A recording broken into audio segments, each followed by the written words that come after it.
As the White House faces tough new questions about this murder in San Francisco, the administration is also getting hammered by a federal judge in Texas.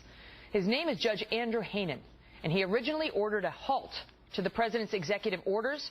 You know, the ones he said he had no power to institute because he's not an emperor, he's not a king, but then he did it anyway? Well, he's the one who said no. You can't just, with the waving of the magic wand, allow millions of illegal immigrants to remain in the United States. And now that same judge says the administration has violated his order, and he is demanding that the Homeland Security Chief himself, Jay Johnson, and 4 top deputies, including Ms. Saldana, show up in his courtroom to explain themselves for flouting the law. Joining me now on it, the governor of Texas, Greg Abbott. Good to see you tonight, sir. And so this judge has about had it with the Obama administration, who he gave the benefit of the doubt to. They told him that they were going to obey the law, that they weren't going to issue papers to these illegal immigrants because he had said they couldn't. Then they did it. Then he said, you better undo it. And they continue to flout his orders. Well, and Megan, that points out actually the similarity between this situation in this courtroom in South Texas and what happened in San Francisco. And that is a complete disregard for the law. It seems like this area of the Obama administration believes it is above the law and does not have to comply with it, and in doing so is putting Americans in harm's way.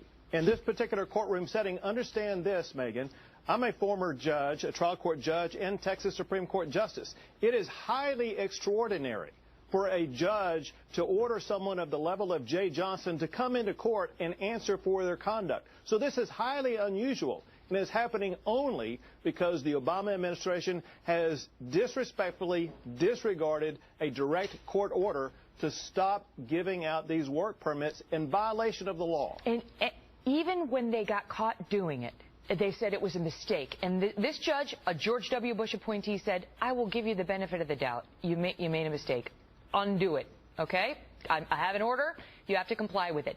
And still, they refuse. And this judge came out today and said, this court has expressed its willingness to believe that these actions were accidental and not done purposefully to violate this court's order. Nevertheless, the court is shocked and surprised at the cavalier attitude the government has taken with regard to its efforts in this case, talking about this is unacceptable and completely unprofessional. And I ask you, Governor, whether in light of the first story we did tonight and this one, whether this administration is engaged in a full-on disregard of the law. It has sacrificed its fidelity to the law in the area of immigration.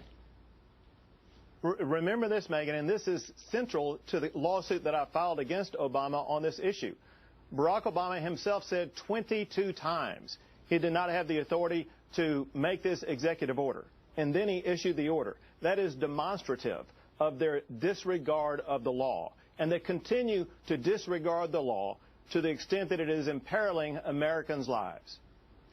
Governor, we'll see if the Department of Homeland Security Chief Jay Johnson and Ms. Saldana have to go down into Texas federal court in August. It will be a sight to behold. I predict they get their act together prior to that. Good to see you, sir.